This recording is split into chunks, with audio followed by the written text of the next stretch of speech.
तकलीफ़ में होते हैं, आप मुसलसल उनको एक एंग्ज़ायटी के अंदर लेके जा रहे होते हैं। आप एक ऐसी जगह पे उनको धकेल रहे होते हैं जहाँ से उनको पता होता है कि शायद यहाँ से कोई वापसी नहीं है, और अगर मैं वापस आऊँगा या वापस आऊँगी इस स्टेट के अंदर से तो शायद मैं पहले जैसा या पहले जैसी ना रहूँ। लेकिन इसके बावजूद वो ये सारी चीज़ें बर्दाश्त करते हैं, और ये बड़े दिल वाले और यही खूबसूरत दिल वाले जो लोग होते हैं ना, इन्हीं की वजह से मोहब्बत ज़िंदगी में ज़िंदा है, और इसी की वजह से ये दुनिया अभी तक कायम है। क्योंकि अगर ये लोग आपके रिएक्शंस का जवाब आप ही की तरह देना शुरू कर दें और आपकी नफ़रत में ये मोहब्बत की बजाय नफ़रत करना शुरू कर दें, तो फिर शायद ये दुनिया बहुत जल्दी ख़त्म हो जाए और इस दुनिया से मोहब्बत करने वाला जो शख्स है या बड़े दिल वाले जो लोग होते हैं ना, वो आपको ना मिलें।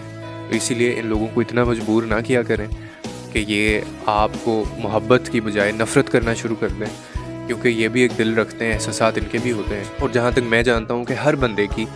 एक लिमिट होती है, कैपेसिटी होती है। बिल्कुल जैसे आपको ये लगता है कि आपकी एक हद है, इसी तरह जिसको आप तकलीफ़ दे रहे हैं, जिसके साथ आप इस तरह का रवैया इख्तियार कर रहे हैं, उसकी भी एक हद होती है, उसको भी तकलीफ़ होती है। मैं तो ऐसे लोगों की हमेशा कदर करता हूँ, और मैं ये भी समझता हूँ कि इनसे ज़्यादा लॉयल, इनसे ज़्यादा ऑनेस्टी और इनसे ज़्यादा वफ़ादार कोई नहीं हो सकता, कि जो लोग नफ़रतें वसूल करने की बजाय आपको बदले में मोहब्बतों के बागीचे देते हैं या अपने दिलों में ये मोहब्बतों के बाग और बागीचे रखते हैं। तो इसीलिए ऐसे लोगों की कदर किया करें, इससे पहले कि ये लोग आपकी तरह आपसे नफ़रत करना शुरू कर दें, तो फिर आपको वो चीज़ें महसूस होगी जो इनको होती हैं। और एक चीज़ हमेशा याद रखिएगा कि बड़े दिल वाले जो होते हैं ना, खूबसूरत दिल वाले होते हैं,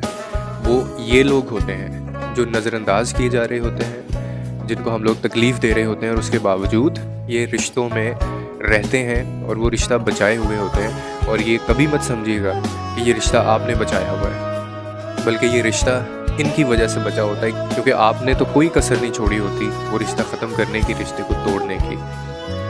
तो इसीलिए ऐसे लोगों की कदर करें